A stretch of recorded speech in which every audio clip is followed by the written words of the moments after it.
I purchased a bolt action Soviet Army starter army, and so I thought I'd do a quick unboxing and go over what it contains. This is Exasperated Nerd Explains. As you can see, they have a suggestion for a 1,000 point army based off of this starter kit. Though I will note that the infantry squads can be 12, specifically the one that's free. So in some ways, you could do with extra men, which is what I actually did. I bought a platoon of infantry before this one. So here you see all the different sprues for the infantry. There's 8 bodies per sprue, and there are 8 sprues for 64 guys in this kit. And we can go take a closer look.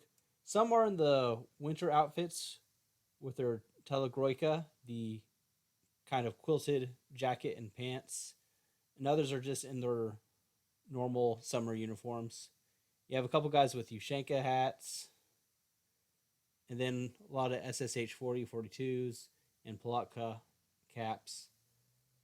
So there's a wide variety, and I've seen some of the other armies do have weapons in the hands generally, so it's a lot easier to do. These are kind of difficult because you have to glue 3 points together. So for instance, this guy came out pretty well. I mean, his hand's holding the drum of the PPSH submachine gun. But some of them don't come out as well, and the hand's a little bit up or off. And I'm sure a lot of that's obviously my skill level at this, which is none because I've never done this before. But there's also just the fact that it would be easier if it was set up differently, especially because a lot of the arms are specific for weapons, like the PPSH 41s. They're specific for submachine guns. And here you see the weapon sprues.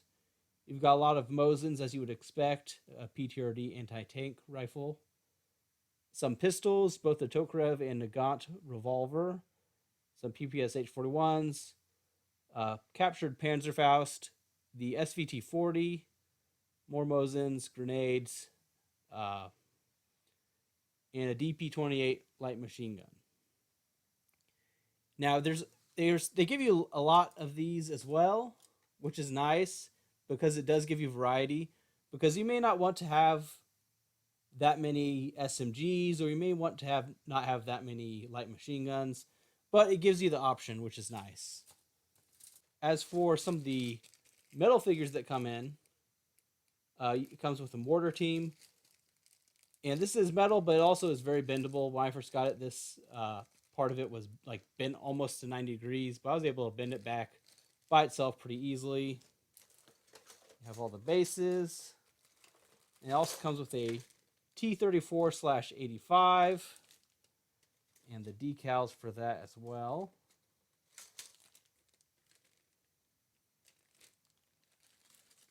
Then you also have officers and medic,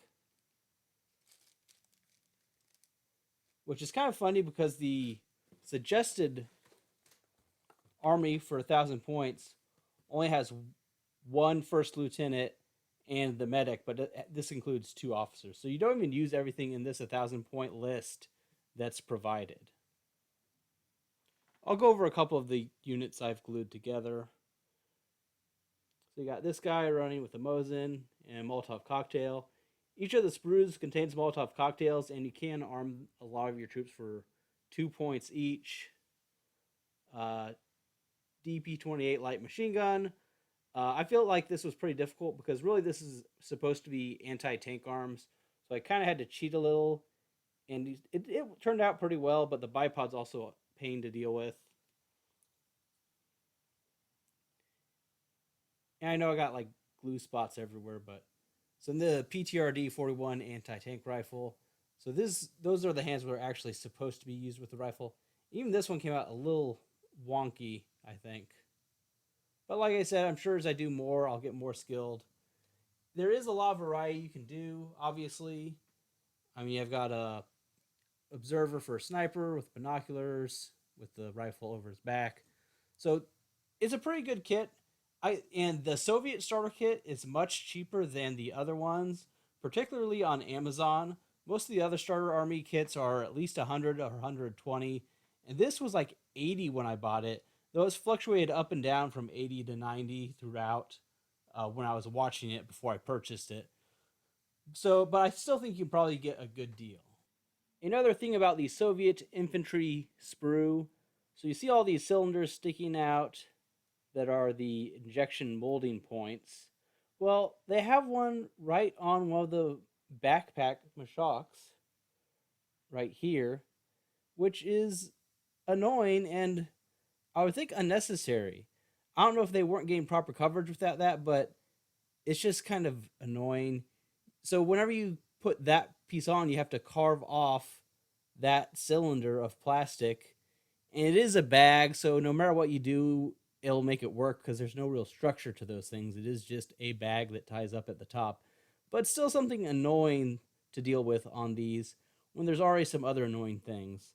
And what another tip for advice, which I'm sure is obvious to everyone who is well versed in the hobby, but so you see these other PPSH pouches and these other pouches here. Well, you can actually slip those over because they're hollow. The sculpted pouches on the guy. So see here he has a PPSH, and there's some PPSH magazine pouches, and he was sculpted with double Mosin pouches. You can still see these others on the other side that I did not cover up. But it's just something that makes it make more sense and gives a little bit more variety. These things have a lot of variety in some ways, and then in other ways they're very limited. I mean, you have uh, 12 heads on a sprue, but even then, when you start building the army, things are going to start repeating. But you only have 8 bodies, and one of them's in the prone. And with the prone position, you only have rifle arms or anti-tank gun rifle arms. Now you can make other things work. I made a sniper work, and I made a light machine gun work in the prone position, but they are a little long for the elongated bases set up that way. So I think most people probably just have them running with those weapons, or they buy a specific team instead. So I finished building the T-34-85 that comes with the starter army for the Soviets. And it wasn't terrible to put together, but I think the instructions kind of are just because, I mean, they're very simple in some ways, but it gets to a point where there's no clear depth perception. Like, so this piece here just says over here on this side of the tank that's not pictured at all. And maybe I'm an idiot, but so I tried to put it on these little nubs because on the other side there was a couple nubs, and that's what this went on. And then I was like, oh no, it's actually nubs on the back here where it was supposed to go. But it's really not clear on the directions. There's just little things like that where it just points all over and it's not super clear. That was the most frustrating part. I mean, but yeah, it's literally just like 6 steps and they say it's complete. Like I said, not a big deal, but a little annoying because everything else obviously doesn't really have directions since it is pretty much customizing your own people. But I got put together, just a little gripe I had. Anyways, this is my first real foray into bolt action or anything like this. So I might do some other videos if this is popular at all. I'm focusing on a Soviet army for right now, as you can tell. But if I get other units or other special Soviet units, might post something. That's all I have for today. If you're interested, I'll have links to Amazon through my affiliate. And please like, subscribe. I don't know if I'm going to do any more of these or not. We'll just see if people like it or have anything to say. Thanks for watching. Bye.